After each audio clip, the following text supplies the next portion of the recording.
Hi everyone, welcome to our channel AB home kitchen. ఈరోజు నేను మీకు ఒక మంచి రెసిపీ అయితే చూపిస్తున్నానండి. అదేనండి మిరియాల రసం. ఈ మిరియాల రసము మనకు ఎక్కువగా ఫీవర్ వచ్చినప్పుడు కానీ, లేదంటే దగ్గు జలుబులు చేసినప్పుడు, ఏదైనా నోటికి చప్పగా అనిపించినప్పుడు, కొంచెం స్పెషల్గా మంచిగా టేస్టీగా ఏదైనా తినాలనిపించినప్పుడు ఇలా సింపుల్గా అయిపోయే ఈ రసాన్ని అయితే ఒక్కసారి అయితే టేస్ట్ చేయండి. ఇలా వేడి రసం కాచుకొని వేడి అన్నంలో వేసుకొని తింటే ఇంకా టేస్టే ఇంకా సూపర్ ఉంటుందంటే, ఘాటుగా తీయగా చాలా అంటే చాలా రుచిగా ఉంటుంది. ఒక్కసారి తింటే చాలండి, మళ్ళీ అడిగి మరీ చేర్చుకొని తింటారు. అంత రుచిగా ఉండే ఈ మిరియాల రసాన్ని ఈరోజైతే నేను మీకు ఈ వీడియోలో చూపిస్తున్నాను.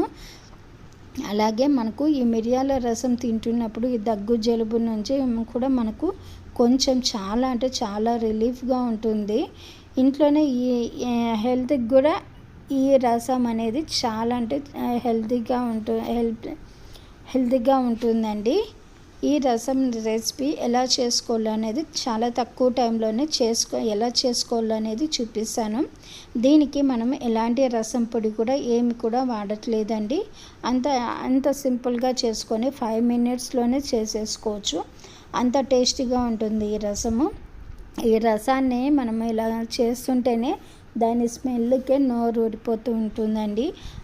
ఇంకా తింటూ ఉంటే ఇంకా చేతులకు పోసేసుకొని తాగేస్తారు, అంత రుచిగా ఉండే ఈ రసాన్ని ఇప్పుడు నేను ఈ వీడియోలో చూపిస్తాను. ఫస్ట్ ఇక్కడైతే నేను ఒక పెనం పెట్టుకొనేసి కడాయిలో ఒక 1/2 టేబుల్ స్పూన్ వరకు జీలకర్ర వేసుకున్నానండి. ఒక 1/2 టేబుల్ స్పూన్ వరకు మిరియాలు వేసుకున్నాను. మీరు ఇంకా మంచిగా ఘాటుగా తినాలనుకుంటే దీన్ని ఫుల్ 1 స్పూన్ కింద కూడా వేసుకోవచ్చండి. నేను 1/2 స్పూన్ మిరియాలు వేసాను, మీరు అయితే ఫుల్గా కూడా వేసుకోవచ్చు. అలాగే కరివేపాకు ఇక్కడ నేను ఫ్రెష్గా వేసానండి. ఒక 2 నుంచి 3 వరకు వెల్లుల్లి రెబ్బలు కూడా వేసుకున్నాను. ఈ ఫ్రెష్ కరివేపాకు కాస్త కొంచెం క్రిస్పీగా అయిపోతుందని అంతవరకు వేయించుకుంటే సరిపోతుంది. అలానే ఎక్కువ మాడబెట్టకండి, మరి బాగుండదు టేస్ట్ అనేది. అలానే టేస్ట్ అయితే బాగుండదు. కొంచెం ఇలా పలుకు వేయించుకొనేసి దాన్ని స్విచ్ ఆఫ్ అయితే ఫ్లేమ్ చేసేసుకొని కొంచెం చల్లారాక దీన్ని మిక్సీలో వేసేసుకోవాలండి. ఎలాంటి వాటర్ ఏం కూడా అవసరం లేకుండానే ఇలాగే గ్రైండ్ చేసేసుకోవాలి. ఇలా గ్రైండ్ చేసేసుకున్నాక ఇలా పేస్ట్ లాగా వస్తుందన్నమాట. మనం వెల్లుల్లి వేసాం కదండి, వేపుకునేటప్పుడు దాని మాయిశ్చరైజ్ అందులో వాటర్ అనేది ఉంటుంది కదా, అందుకని ఇలా పేస్ట్ లాగా వస్తుందన్నమాట. ఇప్పుడు ఇక్కడ 2 బాగా పండిన టమోటాలు అయితే 2 తీసుకునేసి, నిమ్మకాయ సైజ్ అంత చింతపండు కూడా తీసుకునేసి రెండింటిని కూడా నేను ప్రెషర్ కుక్కర్లో వేసి ఉడికించేసుకున్నాను. ఇలా చేయడం వల్ల మనకు కొంచెం పని కూడా తగ్గుతుంది, ప్లస్ మనకు తొందరగా కూడా ఏదన్నా రెడీ అవుతుందండి. మీకు టైం ఉంటే పక్కన గిన్నెలో కూడా ఉడికించుకోవచ్చు. దీన్ని ఒక బౌల్లోకి తీసుకునేసి కొంచెం బాగా వేడిగా ఉందని నేను కొంచెం నార్మల్ వాటర్ అయితే ఇక్కడ యాడ్ చేసేసుకున్నానండి. మొత్తం ఇలా చింతపండును టమోటా పల్ప్ అంతా ఇలా బాగా పిసికేసుకొని ఎక్స్ట్రా పల్ప్ అనేది ఇలా తీసేసుకొనేసి పక్కన పెట్టేసుకోండి. ఇప్పుడు ఒక కడాయి పెట్టుకొనేసి కడాయిలోకి 1 స్పూన్ వరకు ఆయిల్ వేసుకోవాలి. ఆయిల్ కొంచెం బాగా వేడెక్కాక ఇక్కడ ఆవాలు జీలకర్ర కూడా వేసేసుకొని ఒక 2 వెల్లుల్లి రెబ్బలు బాగా దంచి ఇలా వేసుకొని, మరీ ఎక్కువ కాదు, జస్ట్ క్రష్ లాగా చేసేసుకొని ఇందులోకి అలాగే పచ్చికరివేపాకు ఒక 2 ఎండుమిర్చి తుంచి వేసుకోండి. కొంచెం ఇంగువ కూడా వేసుకొనేసి ఇలా వేయించుకోండి. ఇలా వేయించుకోవడం వల్ల మనకు రసంలోకి మంచి ఫ్లేవర్ అనేది వస్తుందన్నమాట. ఇప్పుడు మనం పక్కన పెట్టుకున్న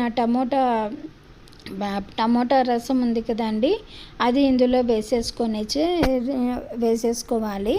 వేసేసుకొనేసి రుచికి సరిపడా సాల్ట్ వేసేసుకొని ఒక 1/2 టీ స్పూన్ అంత పసుపు కూడా వేసుకొని మనము మిక్సీలో గ్రైండ్ చేసి పక్కన పెట్టుకున్న పేస్ట్ కూడా వేసుకోవాలండి. ఇలా వేసేసుకొని మూత పెట్టేసుకోవాలి ఒక 2 నిమిషాలు. ఇప్పుడు మూత తీసేసి సన్నగా కట్ చేసిన కొత్తిమీర కూడా ముందుగానే మనం వేయడం వల్ల మంచి ఫ్లేవర్ అనేది వస్తుంది. అలాగే మంచి స్మెల్ కూడా వస్తుంది అన్నమాట. టేస్ట్ అనేది వస్తుంది. ఇలా బాగా రసం అనేది బాగా ఉడకాలి. ఇలా ఉడుకుతున్నప్పుడు ఆ స్మెల్కే నోరు ఊడిపోతుందండి. అంత టేస్టీగా ఉంటుంది. ఇంకా తింటే ఎలా ఉంటుందో మీరే ఒక్కసారి అయితే ఊహించుకోండి. ఇప్పుడైతే మనకు రసం మంచి ఫ్లేవర్లో బాగా రెడీ అయిపోయింది. వేడి వేడి అన్నంలో ఇలా వేసుకొని తింటే మళ్ళీ మళ్ళీ చేయమని అడుగుతారు ఇంట్లో వాళ్ళు, తిన్నవాళ్ళు. లేదంటే గ్లాస్లోకి చేతిలోకి ఇలా వేసుకొని తాగేస్తారు, అన్నం కూడా అవసరం లేదు అన్నట్టు తాగేస్తారు. అంత రుచిగా ఉంటుందండి ఈ మిరియాల రసం. చూసారు కదా ఎంత సింపుల్గా చేసేయచ్చో, చూసారు కదా. మరి మీకు ఈ వీడియో నచ్చినట్లయితే నా ఛానల్ని అయితే సబ్స్క్రైబ్ చేసుకొని లైక్ చేసి వీడియోని షేర్ చేయండి. మీకు దగ్గు జలుబులు పట్టినప్పుడు ఎలాంటి మెడిసిన్ అనేది వాడకుండా, మెడిసిన్ జోలికి అనేది వెళ్ళకుండా ఇలా చాలా తక్కువ టైంలోనే అయిపోయే ఈ మిరియాల రసాన్ని ఒక్కసారి అయితే టేస్ట్ చేసి చూడండి. అలాగే చాలా బాగుంటుంది. మీరైతే తప్పకుండా ఒక్కసారి అయితే ట్రై చేసి చూడండి. మీ ఫ్రెండ్స్ అండ్ ఫ్యామిలీస్కి కూడా ఈ వీడియోని షేర్ చేయండి. అలాగే మీకు ఈ వీడియో నచ్చినట్లయితే నా ఛానల్ని అయితే సబ్స్క్రైబ్ చేసుకొని లైక్ చేసి వీడియోని షేర్ చేయండి. Thanks for watching my channel. Please subscribe.